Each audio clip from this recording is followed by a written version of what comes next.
Class 12 board exams के अंदर home science जैसे सब्जेक्ट में बच्चों आपके लिए 30 वो इंपॉर्टेंट डेट्स मैं आपके लिए लेके आया हूं जो एग्जाम ओरिएंटेड है। कोई भी बच्चा इनको बिल्कुल भी ना छोड़ के जाए। सबसे पहले बात करते हैं बच्चों इस वाले टॉपिक से जो कि है खाद्य सुरक्षा और मानक से रिलेटेड। कौन कौन सी आपको कवर करनी है। 1954 में बच्चों भारत सरकार द्वारा जो पीएफए लाया गया था। 55 के अंदर बच्चों एफओ।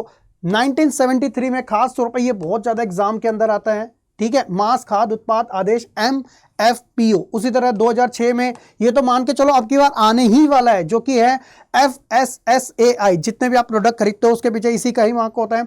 2011 के अंदर FSSAI के नियम और उसके विनियमों को पूरी तरीके से अधिसूचित किया गया था। इसके अलावा बच्चों 1963 में CAC की स्थापना, 1995 में WTO की, 1903 के अंदर बच्चों भारत ने अपना पहला फल प्रसंस्करण कारखाना जिसका नाम था बच्चों खालसा, इसको स्थापित किया गया था। उसी तरह पोषण और जन स्वास्थ्य वाले में से कौन से आ सकता है। 1975 के अंदर ICDS, 1993 में NP पॉलिसी जो थी वो सबसे इंपॉर्टेंट है बच्चों। 1995 के अंदर मिड डे मील तमिलनाडु से इसकी शुरुआत हुई थी। 2013 के अंदर बच्चों NFSA।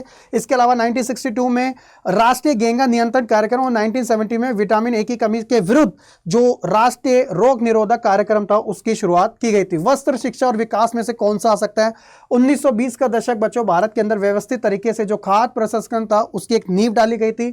फिर उसके बाद 2005 में NCF जो सबसे ज्यादा करिकुलम के तौर पे काम आता है। फिर 1986 के अंदर NPE, ठीक है। इसके बाद 1992 के अंदर बच्चों राष्ट्रीय महिला आयोग। फिर 1921 में लेडी इरविन कॉलेज दिल्ली की स्थापना बच्चों होम साइंस के अंदर पढ़ाया जाता है। ये वाला सब्जेक्ट इसी DU के कॉलेज के अंदर पढ़ाया जाता है। क्या पता आने वाले फ्यूचर में आप इसी कॉलेज से अपनी होम साइंस कवर कर रहे हो।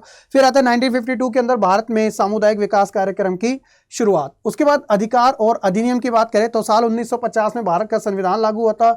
2005 में RTI के बारे में जानते हो और शिक्षा का अधिकार, ये तीनों ही सबसे ज्यादा आपके लिए बेहद जरूरी है। तो इन सभी डेट्स को बच्चों आप अच्छे तरीके से जरूर याद रखिएगा क्योंकि एग्जाम ओरिएंटेड है। तो ऑल द वेरी बेस्ट।